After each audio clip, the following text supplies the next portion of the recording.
7 items I'm taking with me anytime I'm about to catch a flight. Let's go. Packing pods. I'm gonna do a whole video on these, but for now, just know if you're tired of your shit being all over your suitcase and you want to be more organized, 10 out of 10 recommend packing pods. This cute ass bag, two things I gotta say: a place for your shoes, and I can slap it on my carry-on from when I'm walking in the airport. Bet.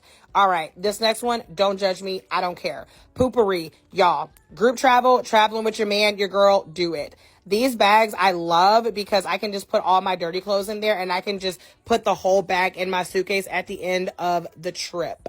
Next thing, y'all don't laugh at me. I have literally woken up on an airplane almost 2 inches from landing on somebody else's shoulders. So y'all not gonna catch me slipping no more. I'm always taking my travel pillow with me wherever the fuck I go.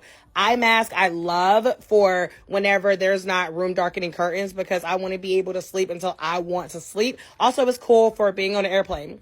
Last but not least, citronella bracelets. Y'all, listen. Mosquitoes fucking love me. I fucking hate them. So I go everywhere. I take these with me. I also live in the South, so I just keep some in the house. All of these are in my Amazon list. So check the link in the bio or ask me questions.